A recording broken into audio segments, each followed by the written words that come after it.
series is going to be called Quarter Life Crisis. So as we were saying in our intro video, it's just about the stage we're at now, where we feel like there's a big identity crisis going on, and there's like pressure to maybe do something that might not be for you, or to just be, there's just lots of confusion surrounding what we should be doing. Yeah. So the title of today's video is gonna be, is entrepreneurship becoming a trend? So who do you want to start? I think to start we should like define what would you think an entrepreneur is? I would say an entrepreneur is a boss bitch, okay? A bitch needs to get her own shit, okay? No, okay. I think an entrepreneur is someone who works for themselves. I think these are even the aspects that appeal to people the most. The fact that they work for themselves, the fact that there's opportunities for you to make a lot of money. If it bangs, there's actually opportunity for you to make a lot of money, obviously. Someone who, technically, I think because of what I studied as well, I know that entrepreneurship is highly linked to innovation and research and development. So technically, that's what I think entrepreneurship is. It's kind of being a pioneer, a creator, self-starter. But obviously, when we talk about it, oh, I want to be an entrepreneur, is mostly, I think, to do with working for yourself, coming up with your own, your own business, your own career, having your own, only having yourself to answer to. Yeah. But yeah, I don't even think that's the case. That's the thing. I feel like what actually appeals to so many people about entrepreneurship, it ignores a lot of aspects about entrepreneurship. Yeah. But yeah, go on, what do you think? No, I agree. I definitely agree. So like, someone who works for themselves, someone that, you know, sees holes in the market and tries to fill it up, someone who, you know, doesn't want to be limited by a 9 to 5, or who doesn't want to work for someone, as you said, like someone that's a game changer and starter. And yeah, that's what I think an entrepreneur is. But you know, you get a lot of these boys or girls even, you know, claiming that they are without even knowing what it is to be one. To be honest. And I think one thing me and Peace have been talking about a lot is how I feel like, because so many people don't know who they are or what their ultimate purpose in life is, they kind of feel like left out. There's this whole like FOMO culture that's going around where, you know, we see girls on, you know, the gram or on Twitter, or like people setting up the new businesses, and then you're just lying there in your pajamas that have holes in them, or like bleach stains. Like, my only motive today is, where's my own success? Honestly. And obviously this isn't even us like bashing anyone who's trying to pursue entrepreneurship, because like it's a very, I want to become an entrepreneur one day. I hope to be able to like really like actually genuinely be able to call myself an entrepreneur one day. No one career is going to be for everyone. Whereas I feel like now 99% of people, that might be a very exaggerated percentage, probably is, but a lot of people are going to say they want to be an entrepreneur, but like why? Like actually like ask yourself why. Is it because they feel like it's, because I feel like with the rise in like social media and people making money off of a seemingly easy way, which is online creation, being an influencer, whatever, and then they can make businesses as a result of their popularity on those things. And I feel like because of that, people are seeing that, bro, someone's blown, like they haven't even had to go through that 9 to 5 life, they haven't had to go through that struggle, and that's all well and good, but like, is that the only reason why you want to become an entrepreneur? Because you've seen how it's banned for some people, and how it appears to be easy, whereas we all know it online, no one's going to show all the struggles. Really and truly, someone could have so much popularity and they could have a business, they're still struggling to break even. Like I feel like everyone should actually look within themselves. What am I good at? What do I care about? What do I want to achieve? And go that way. So please don't fall into the habit of just like, you know, just following the crowd. Be a shepherd, not a sheep. Definitely. And I think Peace has like touched on so many important topics. And one thing I just wanted to add is, there's actually, in life, there's no time limit. What's happening? So in life, there's literally like no time limit for success. True. Like we hear all these stories of like Oprah Winfrey and like, what's his name, Simon Cowell or something. Like they all became, that's his name.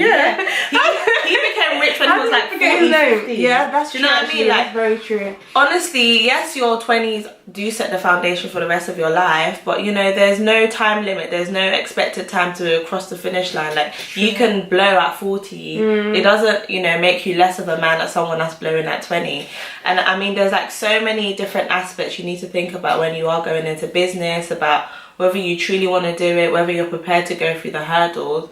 He said something really important about self reflection, and it's something I do a lot for myself. So like, I'm always writing, you know, letters to my younger self, and then I read them later on. I'm quite like a... You're so cute.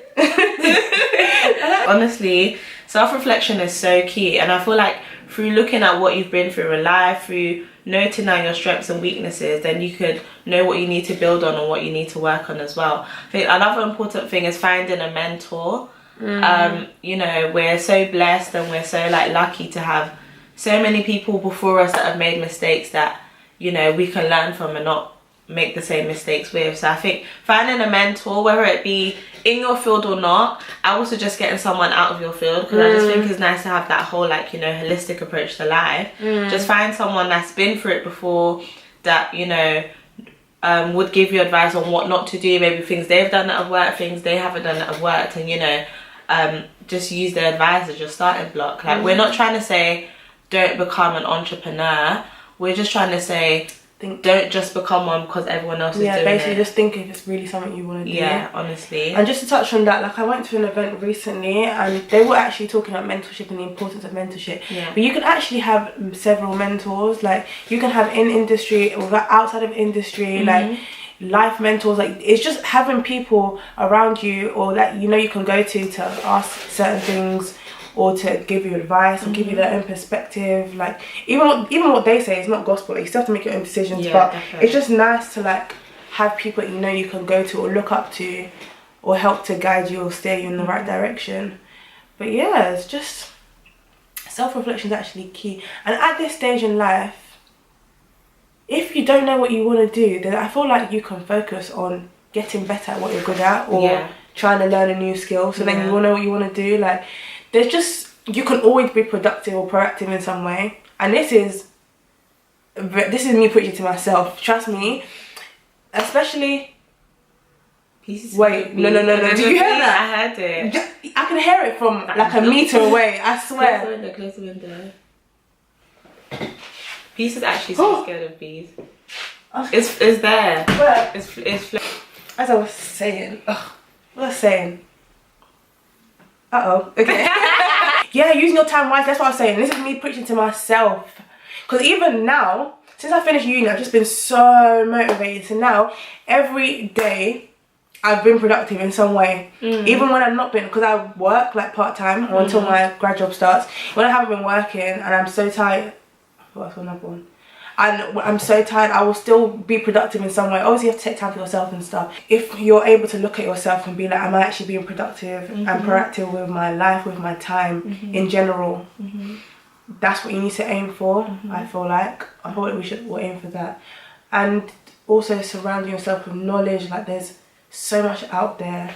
There's actually so much. We're very, very, very blessed. Like, you can get ebooks if you don't like to go to the library. You can read books if you like the books. There's podcasts that are becoming a lot more popular, so you can listen to that while you're doing something else. There's actually knowledge everywhere. Even having these kind of this is why I like having discussions like this with my friends or like whoever, just discussing with other people and getting their own perspective.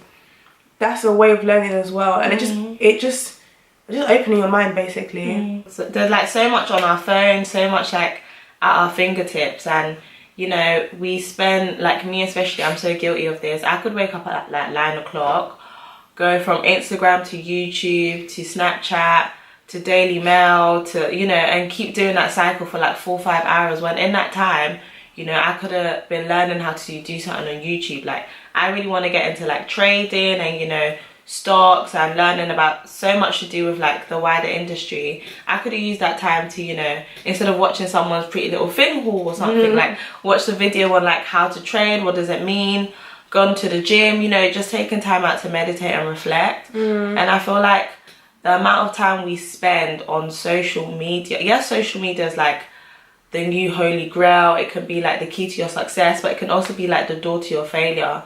It just depends on, you know, how you use it and what you use it for. I just think my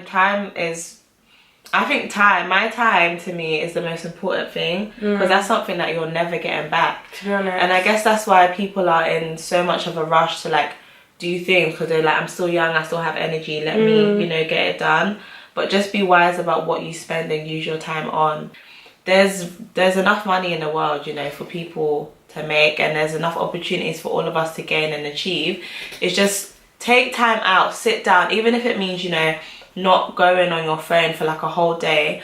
Write your goals and aspirations. Like, honestly, for me, because me and Peace, we're Christians, I know a lot of people that may watch it might not be. We're not trying to exclude anyone, but even in the Bible, there's a place in Habakkuk, I think, it says like, write your goals down. Yeah, and if that's even being encouraged by a book that was written tens of thousands of years ago, then it just shows you the importance of, you know, truly manifesting what's going on in your heart and your mind into the physical realm, and just keeping it as a reminder of what you want to do. And also like set good and achievable, you know, goals that you want to achieve. Just don't become an entrepreneur because it's a trend, because it's what people are, because I can't speak English, because it's what people, you know, are doing. Yeah, that's the same with everything. Don't become anything because you see, maybe it could be like, there's some people that are from a family where like their parents have done a certain thing, so they feel like they have to follow their legacy. Like, you are you,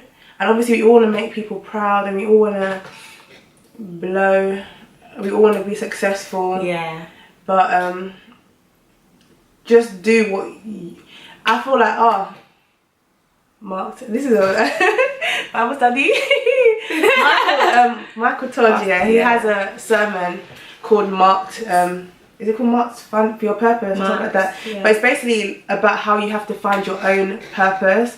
And like, obviously, as you said, we're Christians, but I feel like this lesson can apply to everyone. So I feel like God has made a plan. I believe that God has set a plan for everyone's life. But even if you don't believe in God, you have something you're good at. You have something that you're, in my opinion, destined to be. Yeah, there's this quote that says, you know, if your dream doesn't scare you, then it's not big enough. Ooh. Yeah. So honestly, like, that's how we should be living. Yeah, like, if your entrepreneurship, you know, goal is not big enough, is not scaring, is not making you want to let go of it, then it's not big enough. And the thing is, if it's not big enough, then you're probably just following the trend. Do you know what I mean? It's true. Dream big. It's true. I feel like when people know what they want to do, their end goals tend to be a lot more like ambitious. Like mad, they're actually like involved. What's that word? Invested. That's it. They're actually like mentally, emotionally like invested in achieving that. Yeah. Whereas when you just go along with it, it's like, I want to do it, innit? Like, you really know what you want to achieve from it. You just want to do it. Like, it's so true. Yeah. It's actually so true. Yeah. Like, yeah. Deep stuff. All learning. Yeah.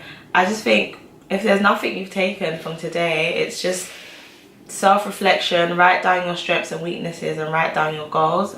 And maybe if even that's the start of a big journey, then it's a good start. At least you made one little step, you know? Yeah, to be honest, just basically reflecting on yourself and being proactive, I think is the main thing to focus on. And that will get you to a stage where you find what you're actually meant to be, or what you're actually good at. Yeah. Like I was saying, obviously we're not knocking anyone's entrepreneurial dreams. We're even saying like, don't have people around you that knock your dreams. Yeah. But just to be like sure that you actually want to do something because it's for you, not because you've seen other people doing it. Yeah. Is what we're saying. Definitely. Just let's be trendsetters and not follow the trends. Yeah. I think that's what I want.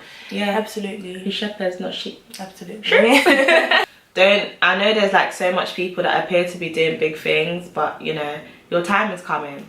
Definitely. Just all patience.